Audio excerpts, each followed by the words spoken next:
Okay, Dr. Ahluwalia is here, and we start off with this. A recent study that says many Americans who might actually benefit from taking a low dose of aspirin every day in order to prevent heart attack or stroke, they say that their doctors haven't recommended they do so. So the obvious question is why?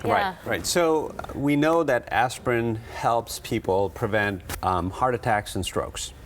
So typically a doctor will look at your history regarding diabetes, smoking, whether you have cholesterol, all of these things, and they come up with a 10-year risk. And based on that, they decide whether you would benefit from taking aspirin or not. And it's shown that aspirin is beneficial. So you take that little baby aspirin that everybody does. But what we found out is that a lot of people aren't getting this advice from their doctors. So,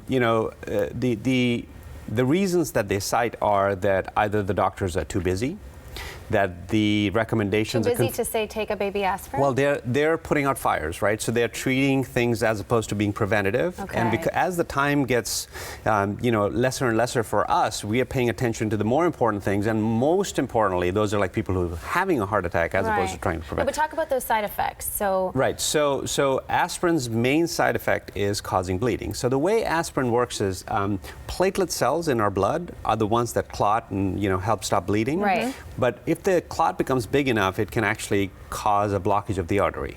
So the idea is if you give people aspirin, it prevents those from clotting.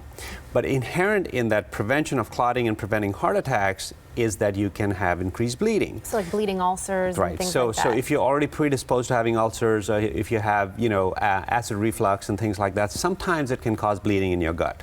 And as we know, a lot of people that we know may have had those problems. So that's something that your doctor needs to really look at and try to figure out. But I think it's important for people to know if you're a male or a man more than 45 and less than 80, and if you're a woman more than 55 and less than 80, you should really have a talk with your doctor and figure out if aspirin is right for you. If your doctor hasn't recommended it, then bring it to their attention and go from there at least. And I don't think any of this is deliberate. We're just so busy running around that I think sometimes these preventative things fall on to our patients. Right, if you're preventing stroke or heart attack down the road, you've got to really weigh out your options. I definitely think it's very important to talk and address all of these things. Okay, let's talk about this one. Yeah. Fillers. Oh boy. Yeah. So did you know that of all the brands on the market, only one permanent wrinkle filler is actually approved by the U.S. Food and Drug Administration? Crazy. Yes and no. So it's approved to put in your nose as a bridge. It's not approved to put in your face. Put in your nose as a bridge. So if you're getting a nose job, it's approved. Correct. In certain circumstances, they can put it in to hold it, so it's permanent.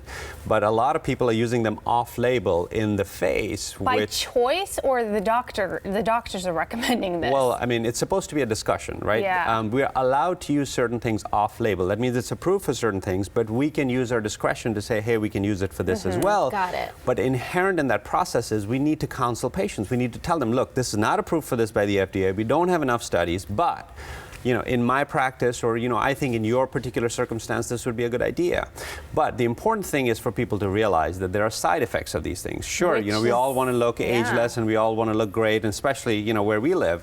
But there are downsides to it. So these injections, there's no space where you're injecting these things, right? So you're creating space and you're creating these fillers. So inherent is these small capillaries break, and that's why you have all the bruising that you have around, the areas where you inject. So it can be bruising sometimes. But that could happen with any filler that you're using. Like, correct. It doesn't. It's just generic fillers in general. I don't think it's to this. They're just saying that when you get these injections, just know that there are side effects. Sometimes people can have these lumps and bumps that don't look very nice. So bruising, lumps and bumps. What else? Redness, sometimes perhaps? you can, redness. Sometimes you can have allergic reactions. Oh yeah. Some of these fillers come with lidocaine in it, so that it's not that painful when you inject. But if you're allergic to lidocaine, it's important to know that it has that in it.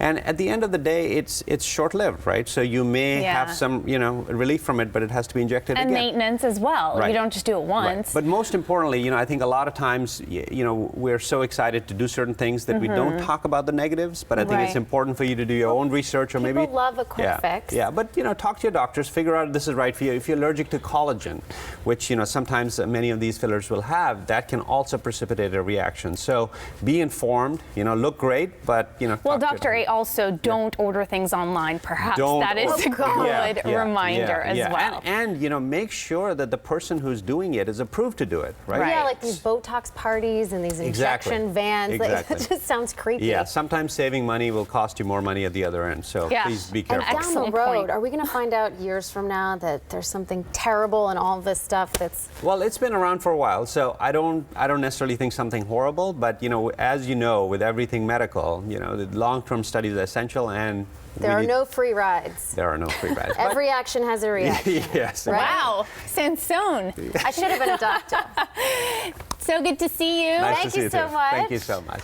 All right. Your vacation. All right, coming up. Well, we've got Jessica Alba. Stay tuned for that. And, of course, Pet Project. We'll be right Lauren's back. going to take over. Yeah, she is. Because we need a little break. We definitely need a little break. Oil. Good job. Thank you. So good to see you. Great to see you Welcome too. back. Thank you.